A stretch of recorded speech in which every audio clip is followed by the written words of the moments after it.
Just do what you want. Yep, you heard me. Just do what you want. Today, I want to share with you how I have learned that professionally, I just need to do what I want.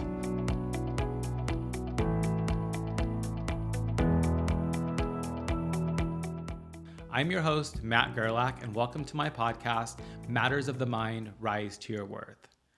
I've been on a journey for the past 9 years. I started a business, a consulting business actually, and I immediately was met with anxiety, depression, panic attacks that got so bad that I could no longer drive, and I ended up in the hospital 2 times thinking I was dying of a heart attack.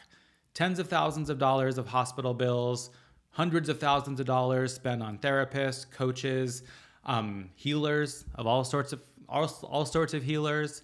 I've emerged and I feel better than ever.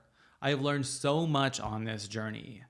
When I started the business, I was not able to set boundaries. I was not able to advocate for myself because, as I learned on this journey, I had a traumatic childhood. I had very low self-worth, self-confidence, didn't really trust myself, and I couldn't really make decisions for myself. On this journey, I got a lot of help. I quickly learned my worth. I had an amazing coach that helped me understand that the services I was providing my clients were actually worth $1 million a year. So I negotiated contracts and I got myself paid $1 million a year. I don't say this to brag at all. I'm a vulnerable person. I'm happy to let you into my life because I think it's really important for you to have somebody that will tell you the truth about these types of things, that will help you learn how to value yourself. I'm telling you this because I come from a working class family, and I never would have thought in a million years that this would have been possible. But it was, and it's possible for you too. On this journey, I realized a lot of things about myself. I would have told you 10 years ago, I don't have a single creative bone in my body. I would have told you that I have no hobbies. I actually remember one day laying on my college bed in my apartment thinking, wow, Matt, you don't have a single hobby. I didn't know myself. I had always been running. I didn't have any sort of respect for myself. I thought I was a really bad person. I thought I was damaged. I thought I was broken because of what happened to me during childhood, because I was made to believe those things about myself. And a friend of mine recently said that a wake-up call, which is what I classify what happened with these anxiety attacks and panic attacks. It's like a proverbial 2x4 coming to hit you in the head. Honestly, a wake-up call could be the best thing that ever happens to you. The wake-up call was the best thing that ever happened to me, and my life has changed completely because of it.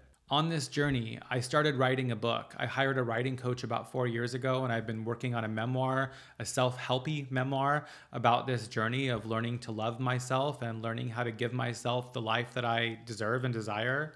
And I've been writing essays and submitting them to the New York Times, Washington Post, and other prestigious media outlets.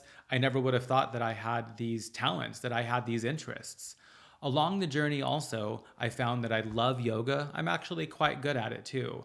My biggest interest in the entire world is cooking. I love cooking. It is so fun for me to express myself, for me to bring friends and family together and to create something for people that I love.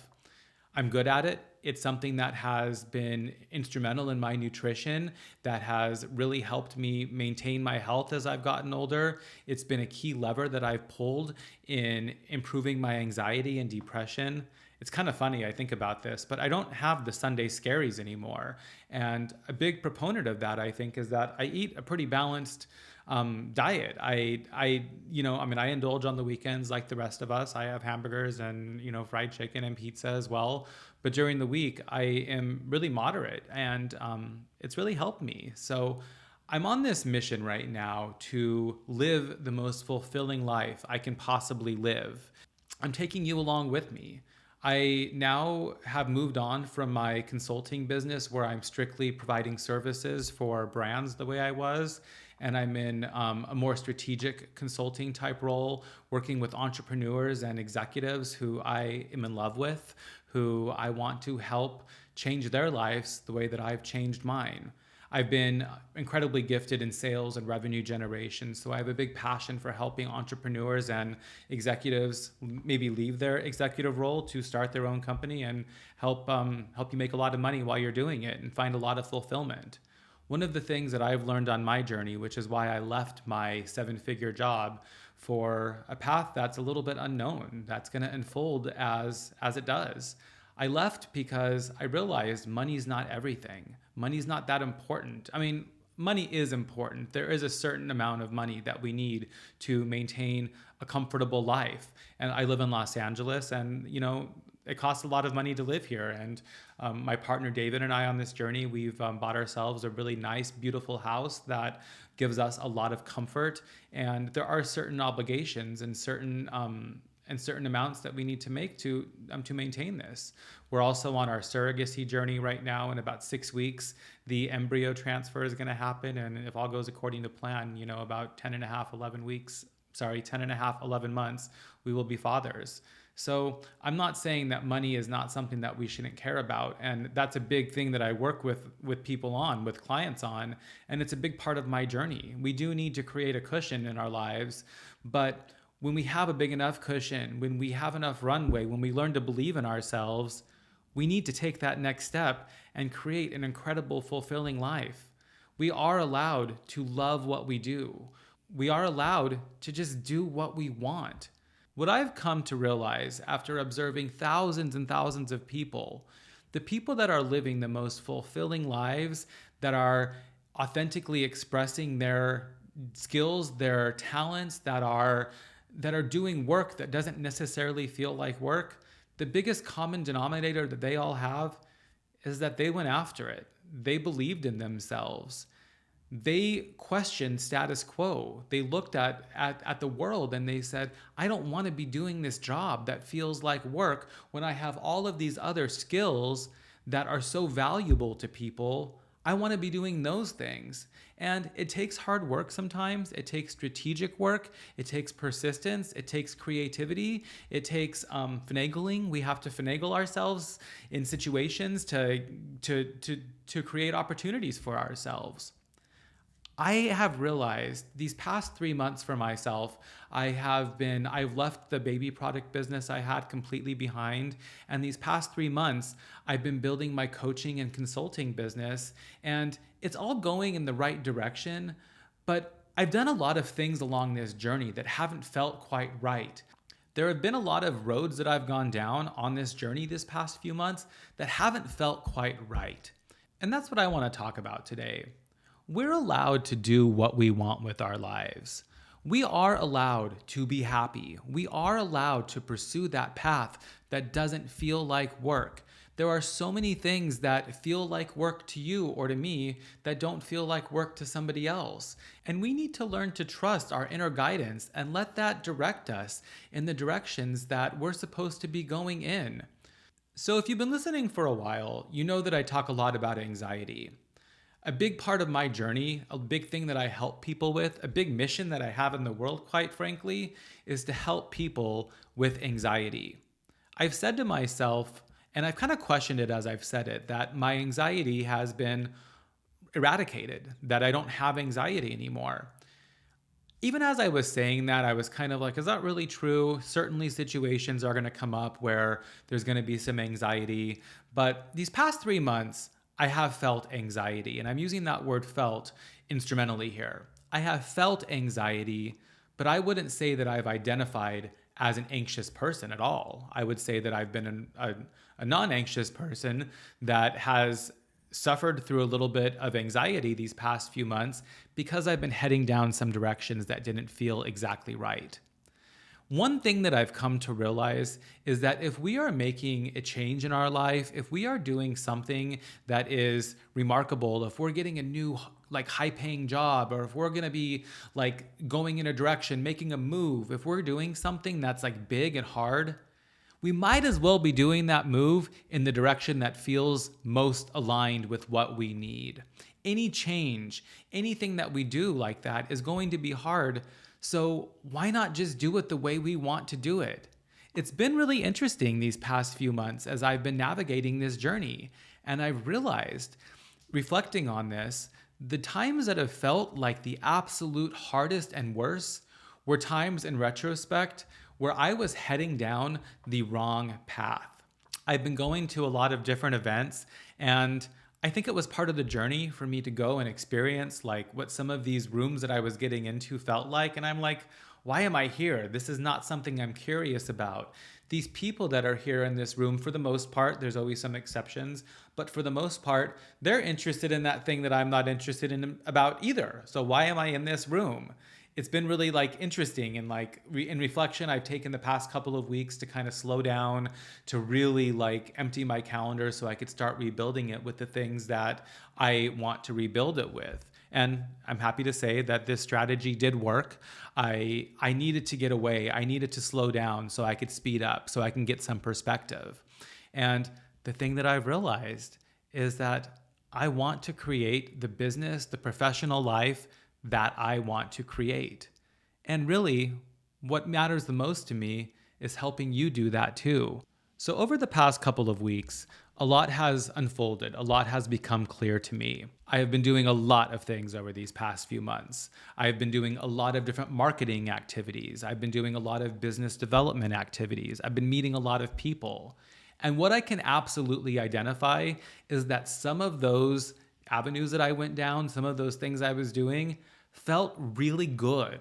And it didn't feel good because they were easy. Some of them feel good because they are challenges that I want to figure out. There's things that trust me, when you're starting a journey like this, there's a lot more you're not good at than what you're good at. And a lot of the things that I'm not good at, I can clearly see that, I have interest in that. I want to learn more. I want to surround myself by people who know more about that. Then there's a lot of other things like TikTok right now that I'm not really energized about. I don't really have any desire to figure out the TikTok algorithm, for example. Maybe one day I'll be back on that, but I'm taking a break from that right now. I don't even go on TikTok myself. I'm not really the biggest social media proponent. I'm a huge reader, and it's really sort of informed me. Like, I love reading. I want to be writing things that other people can read. And this weekend, I started an essay that I'm going to be submitting to the New York Times in a couple of days. And it's been so interesting that after all of this writing work I've done, all of this writing coaching I've had, it's kind of starting to come together. Like, I was really bad at writing. I mean, like it's a process. I don't think you're ever done learning everything about writing, but I was really bad at it at the beginning. And I'm learning like that it feels energizing to become adept in something that we have a lot of curiosity about, that we have a lot of innate interest in already. And it's just been really exciting for me to see that there are certain things that I'm called to and certain things that like I've been heading down, that those warning signs are happening again. Those warning signs are happening, and it's coming in the form of some of these anxious feelings. And it's also been really interesting to see that I have developed this level of self-confidence and this level of trust and this level of trust in myself about my ability to navigate this journey. And that's what's keeping me from being that anxious person that I used to be. The healing work I've done has really enabled me to trust that this is going to work out the way it's supposed to. And a big part of it is I've gotten a lot of peace around the fact that I want to just do what I want. I want to create this business the way I want to create it. I've spent my entire career up until this point kind of out of alignment. So if I want to make this mentorship business where I'm working with these amazing entrepreneurs and executives, create these lives that are incredibly fulfilling, then why don't I just do it? I love cooking so much. And I realized if I love cooking so much, why don't I just do it? A lot of this ties back to my childhood trauma. I'm realizing that on this journey right now that I am creating this fourth change in my career. I'm pivoting for the fourth time, creating my second business. I want to do it the way I want to do it. I already had a job that wasn't making me feel fulfilled, so why would I want to make another one that's not making me feel fulfilled? I want to be incredibly fulfilled. A lot of you might know that I'm a huge fan of Ina Garten, and It's interesting on this journey. About a month ago, her memoir came out and I read it. And I have caught myself saying this when I'm talking to people about what this memoir has meant to me. I thought Ina was teaching us how to cook, but in reality, she was teaching us how to live a life that we love. She went after her dreams. She worked so hard. She moved. She went from this house to that house, from that place to this place, and just pivoted along with the journey. But what I saw was that she wasn't going in a direction that didn't feel right. When something stopped being exciting to her, she moved on and challenged herself in a different way. It makes me have a lot of confidence in what I'm doing right now, walking away from the 7-digit paycheck to go into the unknown, to build a life that brings me so much joy.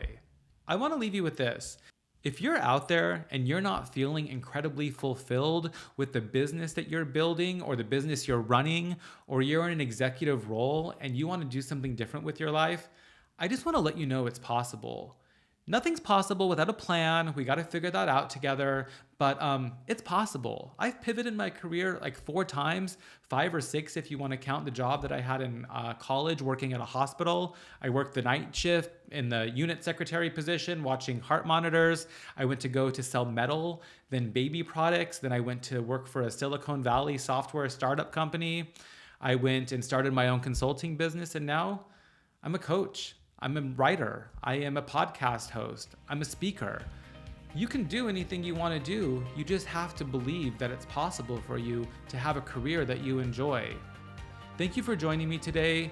I want to invite you to reach out, schedule a call if you have any questions at all. I offer a free coaching session that you're going to leave with some sort of transformation and clarity. I'm going to leave you there today, but I want to thank you for joining me today. If you have any questions, if there's anything that you want to discuss, if you're looking to make a change in your career, or there's an area of your business that you're struggling with, reach out and schedule the free coaching call. I promise on the other side of that call, you'll have a transformation, and I'd be honored to be able to serve you during that. Thank you so much, and if you enjoyed this episode, please share it with a friend, and I would love a comment. Let me know what you learned. Thank you so much and have a great day.